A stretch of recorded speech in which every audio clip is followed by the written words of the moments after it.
So, hi guys, welcome back to Clock and Talks. And today we have a very special person with us, Mr. James. How are you and how is it going? I'm very well, thank you. Yeah, Tamay, looking forward to our conversation. Yeah, it seems like when I was researching him, he seems a very interesting person. He do a lot of things. So we'll be talking about it in this podcast. So let's start. Tell us about your story, background, like,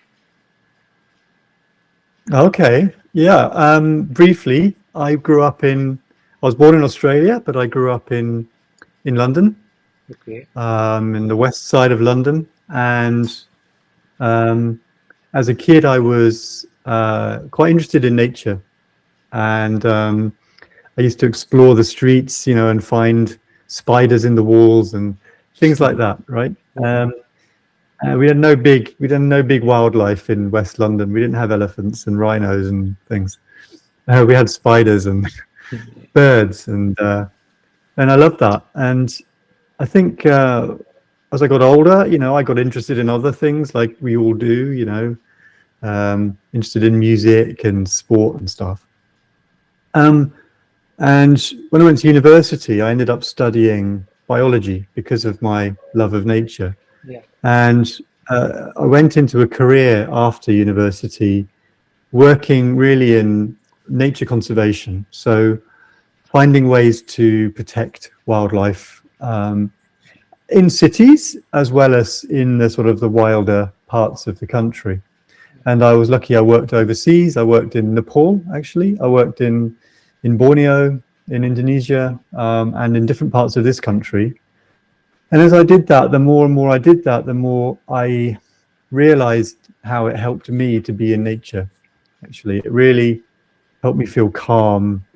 It helped me. I like the creativity of exploring green places, and I found that very inspiring. That love of nature, and I wanted to help other people find that joy, right, and that connection to nature as well. Um, I then went into a career which was broadly around the environment. Um, and I started to become a leader. And so my focus became, how do I get the best out of people, right? And nature started to disappear into the background a little bit.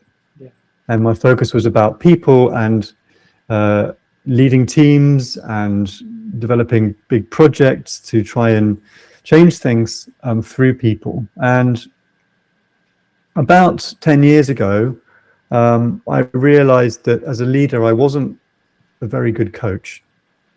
I was very good at, I think, setting a vision and giving people direction. Um, I wasn't so good at asking questions and listening always. which type of So I ended up coaching? doing, Which type of coaching were you doing at that time? well, I wasn't doing any, I don't think. So Okay, I did a course, and the course was a very simple introduction to what you might call performance coaching, Tanmay. okay, yeah, So how to help somebody at work to perform at their best, right? got it. And I loved it. And so I started doing more and more coaching within a large organization. So for the first few years, I coached as an internal coach. Yeah, So within a large organization, a government organization, helping people to navigate change or find better ways to perform or deal with difficult relationships at work, all of that kind of stuff. And I loved it so much that I went and did professional training, did a certificate and a diploma. And 6 years ago, I realized, like, this light bulb went off. I thought, well, what about if I could combine my love of nature yeah, and my love of helping people? yeah. And so I set up two companies. One is the coaching business, and the other is a consulting firm. So 6 years ago, I really started working privately in nature and people, and coaching as a professional coach. Long story, sorry. Yeah, no, no, it was really interesting. It keeps all of us hooked, I'm sure. So tell us about one thing like with coaching and consultancy, what problem do you actually help people with and tackle with? Yeah, well, let's focus on the coaching. Yeah, It's a very good question, and it's very hard to answer with one thing. No, you can tell like broad, If I like had, broadly which yeah, niche you work. Yeah, yeah. So broadly, leadership, yeah, okay, helping people become better leaders. Um, and I have other specialisms as well. So I work with people who might have poor mental health, right, anxiety or depression or something like that. And I work with people who are trying to make sense of like neurodiversity. So maybe if you know about ADHD and autism and so on. So I have these specialisms. But most of my work, really, if I boil it down to something, it's about helping people make a transition that they're finding difficult. It could be a new job, it could be out of a relationship, it could be, uh, coming out of poor mental health into good mental health. yeah, And in the process of that, what I love is that they end up usually, hopefully, discovering something valuable about themselves. So it can be quite deep work, right? It can be really about who am I, and interesting. really, and how do I be this person in the world? Yeah, Yeah. So in your coaching, like it's very interesting, like you help people find answers themselves, right? Like yeah, what they actually, they find answers to their solution, answers to their problems themselves. So what's your approach that helps them to do that thing? Like what's your approach in coaching? yeah. So I guess as a coach, I am what we call like humanistic, person-centered. These are thought philosophies that come from therapy, actually, Yeah, which is to empower the other person as much as possible. yeah, So if I give a client my opinion or my advice, I believe I'm actually disempowering them. I'm taking away some freedom to choose or to create their own world.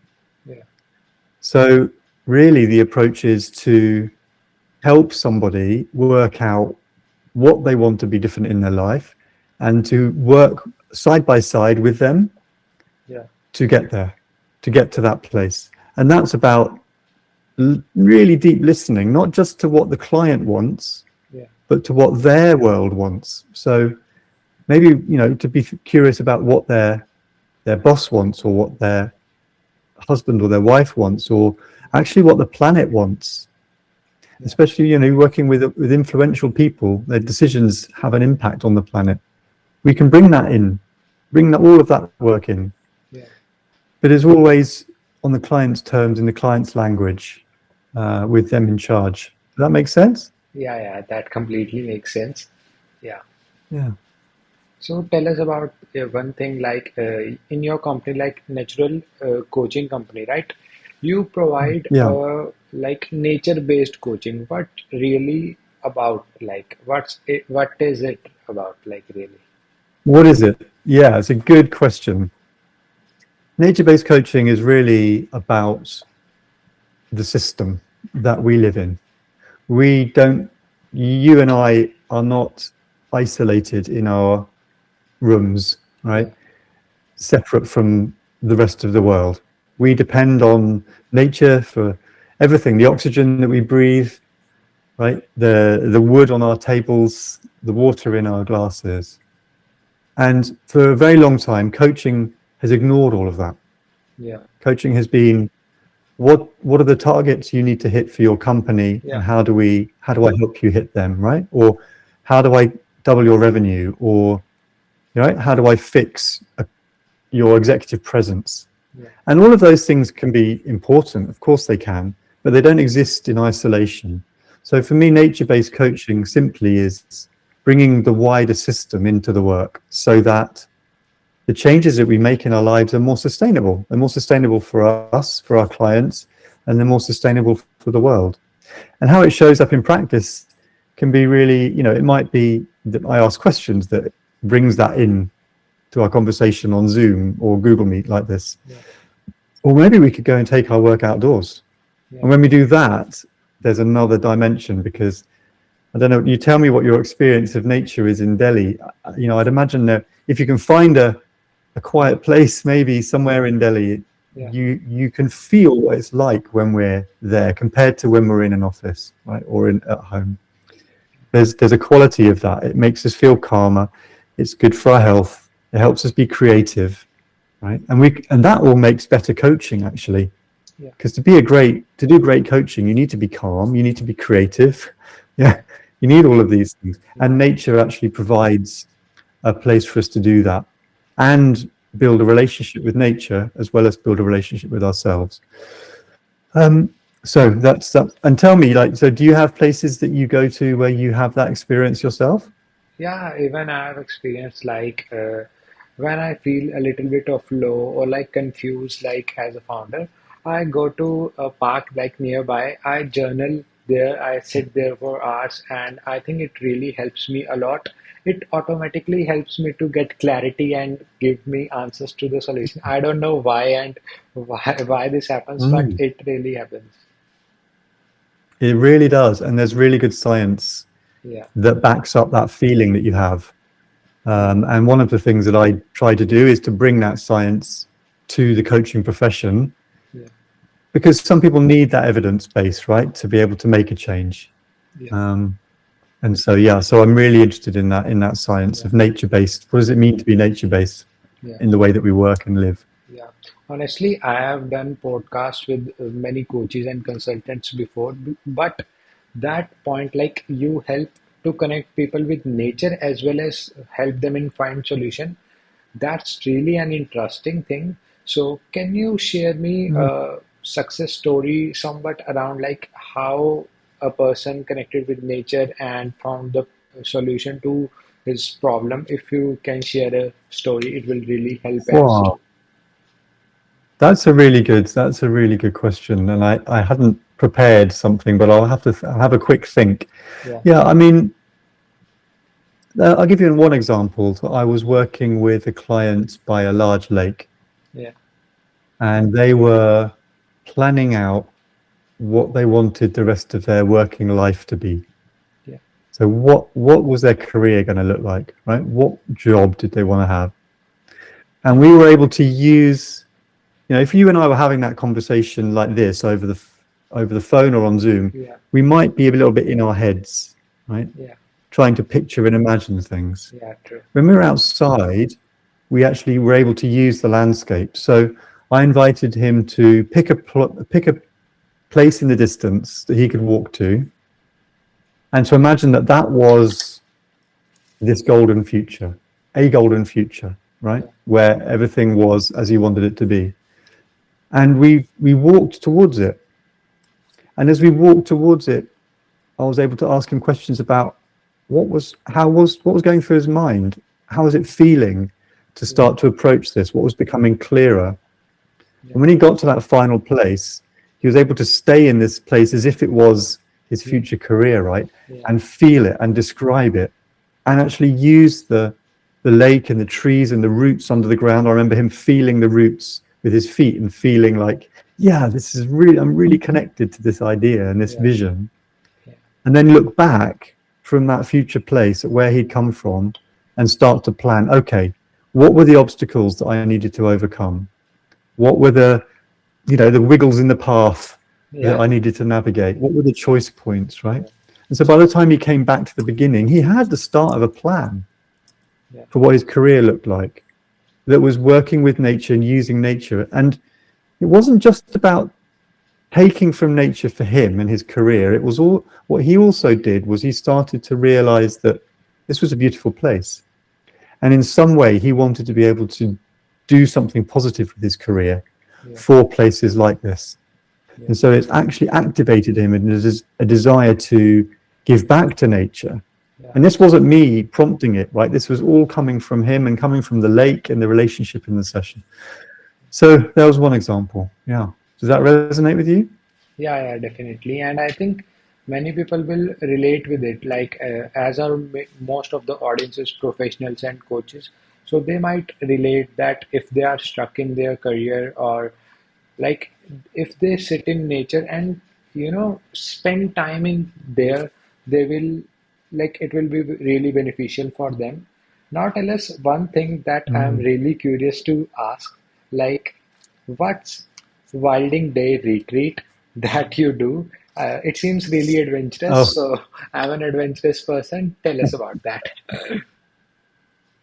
oh yeah, okay, cool. So there's a place not far from here which is becoming quite well known because they are a very different approach to managing land. So traditionally, you would have lots of cows grazing the land. You would apply fertilizer and pesticides to the grass to help the grass grow, and it's very intensive, right? The amount of things, your resources that you're hoovering from the world to put into this land to grow cows to sell meat. Yeah, And they realized, you can look it up, it was called the NEP estate. They realized that actually that wasn't really working for them anymore. And they wanted to still manage the land and still create a product, if you like, from the land to sell, but they wanted to give back to the land. So they started to use the animals as the custodians of the land. So the farmer gets out of the way, and they brought in animals that were more likely to be there in the old days. yeah, So deer and ponies, as well as large cattle. Um, and they started to see that when they did that, the land changed and nature came back. yeah, And nature has come back in a huge way there. And so, in a way, it's a story about, and it's very relevant to coaching. If we can get out of the way, right, and trust a process, a natural process, a system to do its thing, then magic can happen. Maybe we don't know what the magic's going to be, but let's be prepared to see. yeah, So the retreat days that we run are there at that site. They're not organised by the people that own the land. They're independent, but we bring coaches and leaders and therapists together just to experience that place and think about what that means to them and their lives, but also just to rest and recharge, because coaching can be, it's difficult, it's pressured, it's stressful at times. Sometimes it's quite lonely. We're on a screen all day, and so having a place where people can come to just rest and recharge from that was really important to us. So that's what that is. But they can take place in any sort of suitable wild place. Really, it doesn't have to be at NEP. We could come and do one for you in Delhi. yeah. What's the name of the place that you do Wilding Day retreat at?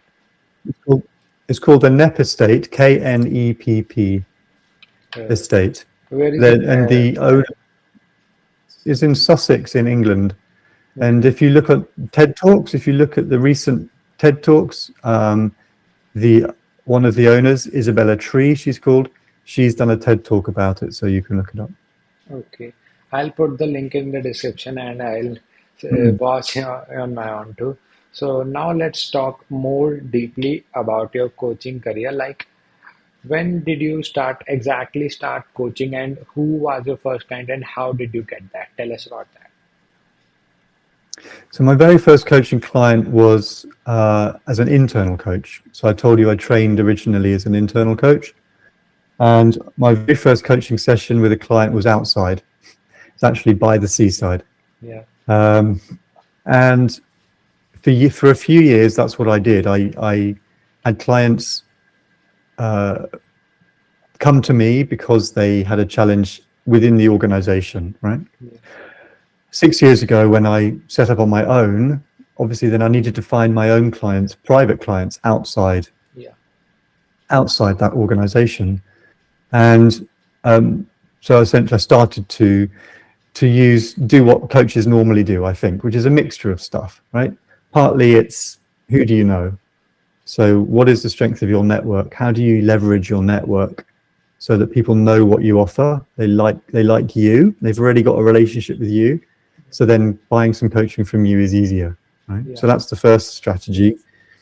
For those that are lucky enough to be able to do all that as their only strategy, that's probably quite rare, but most of us can do some of that. yeah, Secondly, it was about going out and advertising using the usual platforms. LinkedIn, I think, has been great for me. yeah, Instagram and Facebook, not so much, but LinkedIn has been great. Um, and thirdly, seeing if you can find some associate work. yeah, So now my coaching clients still come from from those three places, plus a fourth place, now that I've been around long enough, which is organic. You know, people just find me and find my website, find me somewhere and say, can I have some coaching with you? So those sort of are So now what's sort of the four split pillars, of if you all the four ways that you four get pillars. back? Yeah, four pillars. Depends if you define it by income or by numbers, but by numbers, it's associate work for Yeah. me. The biggest volume of my work Like is how much as an percent? associate coach. Can you tell that? In numbers, No, like eight, yeah, in numbers I was asking. in terms of number of clients, it's about 80% of my clients.